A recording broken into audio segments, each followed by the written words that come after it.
Big Brother, mainstream media, government cover-ups. You want answers? Well, so does he.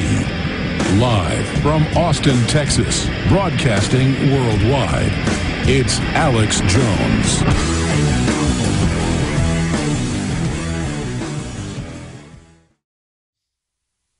I have some just incredible economic news, and that's the main reason that I wanted to get Gerald Celente on short notice. We appreciate him joining us, of Trends Research Group, is because Gerald is one of those maybe 5 or 6 guests that we interview routinely who's been accurate about 97% of the time. And a lot of people say, well, Alex, you've made these predictions as well. Well, sure, but I made them in my own specific way. You know, Gerald really hung his neck out there, went on a limb and called things, you know, to a T. And also, we're a small group of people that are willing to tell the truth. It's not like the controllers don't know what's happening. They know, they've engineered it. They want to keep people in the dark so they can keep posing as saviors. So I want to get into the big economic news right now, what's happening in the euro plunging, the stock market falling right now, the fact that you're seeing record non-purchases of U.S. bonds, so record monetization of the Fed. Fed's going to do QE3 through a new stimulus. They're just not going to call it that. To break down what we're currently seeing, because it's one thing to talk about the collapse, another thing to now see it actually unfolding, is Gerald Celente of TrendsResearch.com. Gerald, thank you for joining us today, sir. Well, my pleasure. Before we go any further, Alex, I really want to add on to what you said about PrisonPlanet.com and InfoWars and what you're doing, and to have people sign up and to really understand that it's voices like yours and websites like yours that are really making the difference out there. Because the mainstream media, as you well know, I call them the prostitutes, and the ABCs, the CBSs, the NBCs, the NPRs, the PBSs, the BBCs, are nothing more than houses of prostitution. And what they're doing, as any prostitute does, is just serving their masters. And at this critical time, they're just silent on this economic collapse. And they're making it sound as though, you know, just hold your breath. This is a good buying opportunity. The policymakers are going to come up with solutions. They just have to put their heads together. You know, and they're not going to come up with anything because it's an unsolvable situation. And as we look at what's going on in the news today, in current events forming future trends, it's important to understand what just happened in Switzerland overnight that most people probably don't know about. About a year and a half ago in the Trends Journal, I make it very clear what my investment strategies are. I don't give advice. I just say what I do. I said that I was buying heavily into Swiss francs and gold. Well, about 3 weeks ago, I made it public again that I was out of Swiss francs because they were announcing a scheme to peg the Swiss franc to the euro. You said that here. And I said it on air with you as well. And they did it last night. And they did it for one reason. And it's the same reason they do everything. To help the bigs, to help the Nestles, to help the ABBs, to help the Hoffman LaRoches, to help them sell more of their crap to countries overseas, whereby they have to make their currency less expensive so they could sell more of their product, as they screw the Swiss people, because now everything's going to cost them more. So no longer are, as I used to call the Swiss, the money cockroaches of the world. Now they're just a number of other rats out there who are in what they call the banking system that are selling the people out. And that's what they're doing. They're selling us out as we speak. Whether it's the Swiss doing it, as you mentioned, a new name for QE2, the ship is going under. But I want to go back to the prostitutes and why it's important for everyone out there to tell all their friends, to keep getting people tuning into you.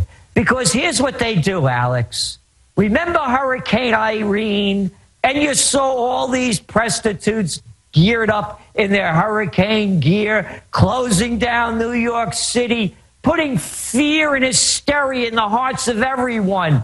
Listen to what your mayor says. Stay inside. You know, they should change the name of that show, Anderson Cooper 360 to AC/DC 180. Because that guy was screaming like crazy out there.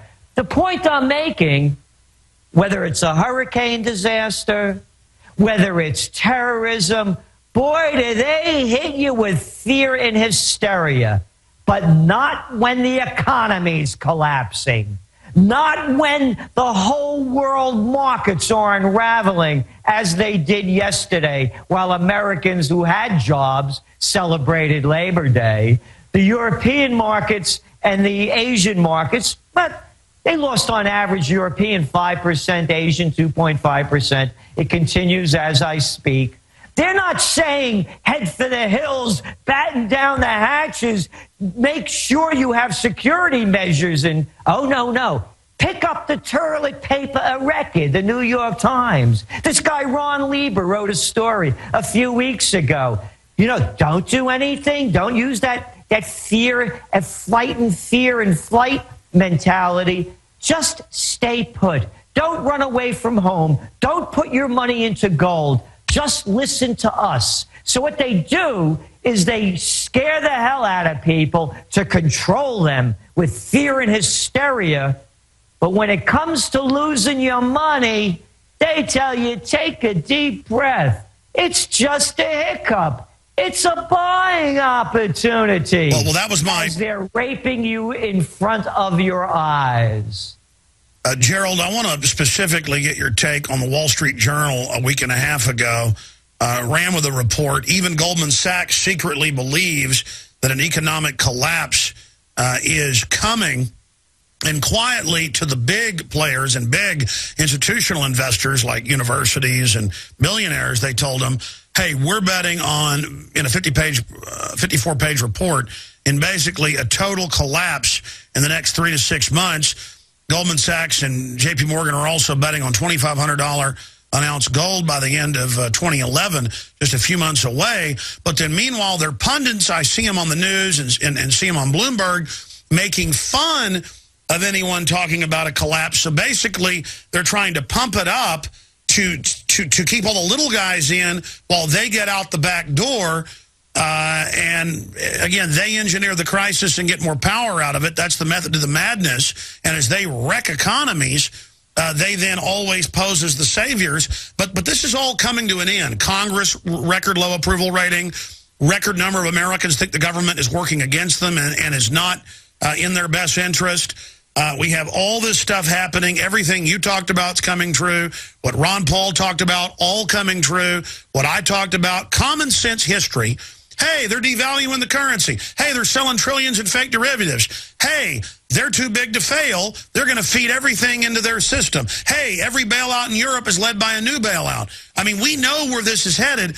So why does the system think they can get away with this, or is there a type of collective delusion going on? I mean, you've worked in and around these people as a big consultant and in government and as a lobbyist, really knowing these people. You know, I understand they've got a plan. They think they're in control. But at the same time, more and more I agree with what I've heard you and others say, that they're not really in control, and that's almost even more scary. So, Gerald Celente, your view on the fact that they're secretly betting against their own system and sending out to their low-level clients, just like Timberwolf said, ways to sucker them. I mean, these are degenerate, nastiest criminals you can imagine. Well, they're money junkies, just like a heroin addict, a coke addict, a meth addict. They're money addicts. You know, that's what they do. They have no bounds or boundaries. You know, they'll kill their mother to make a buck, and they've shown that they will. Let's understand, Alex, that most of the people, again, are lulled into, you know, meeting the prostitutes on Sunday morning. They're not watching you. They're only the small minority. You know, we're looking at about a 20% of the population that gets it at any level. Look at the Wimpocrats, those screaming liberals, those quiche eaters and with the balsamic smiles. Look what Obama did to them on the day before Labor Day when no one's watching the news. He announced that, well, I'm not going to pass those pieces of pollution legislation, smog legislation, because it might hurt businesses. So they know what they're doing. And all they're interested in doing is protecting the too bigs. You look at luxury sales, they're doing fine because all the money is going to the top of the pyramid. So they know that all they have to do, whether it's false flag or real, and I've seen it and so have you, once that happens, they use the fear and hysteria card, terrorism, an attack somewhere, whatever it might be, to get the sheeple back in line. And that's what's going to happen. Mark my words. Before the elections of 2012 happens, fear and hysteria at some level will be running through this country. Well, going back to what you were talking about earlier, it's central to all of this. They hype up and fearmonger things that aren't really dangerous or that we have no control over while ignoring the total end of our financial system, a bottomless black hole of depression, which they've engineered. And then you were talking about alternative media's rise. Janet Napolitano has come out and attacked Drudge Report for calling her basically a monster, and she's attacked the alternative media, saying that they haven't lied about the naked body scanners. She says, Janet Napolitano, Drudge is just wrong on privacy. They're having to respond now to the internet because if you look at the numbers, the alternative media dwarfs mainstream media. The mainstream media is not mainstream anymore. I know they're not, but they still have a very powerful voice. And that's when people tune in times of crisis. And that's why they'll get the sheeple to follow them. And you mentioned about the Goldman Sachs report. Listen to what the head of Deutsche Bank, Ackerman, said yesterday. He compared what's going on now to 2008, the financial panic. Yeah, no kidding. You got to wait for him to tell you. But we stay there. We got to go to break. But we told everybody then it'll be a couple more years. This will cause inflation. We'll be in a worse depression at the end of it. We'll be right back. Stay with us. You don't need me to tell you that humanity is in a deep crisis. Everyone can feel it. We know a tectonic struggle is now taking place between the forces of freedom and those who love darkness, bondage, and enslavement. Yes, my friends, evil is rising. But take heart, for every action, there is an equal and opposite reaction. Recently, New World Order operative Hillary Clinton admitted they're losing the info war. We are in an information war, and we are losing that war. The globalists are scared. They've overreached. The future of the info war is in your hands. Join PrisonPlanet.tv. Download the thousands of special video reports, ebooks, and more, and get them out to everyone you know. Continue to spread the word about the broadcast on YouTube, Facebook, Twitter, and every other globalist propaganda platform. We are going to use their system against them. The info war now goes into high gear.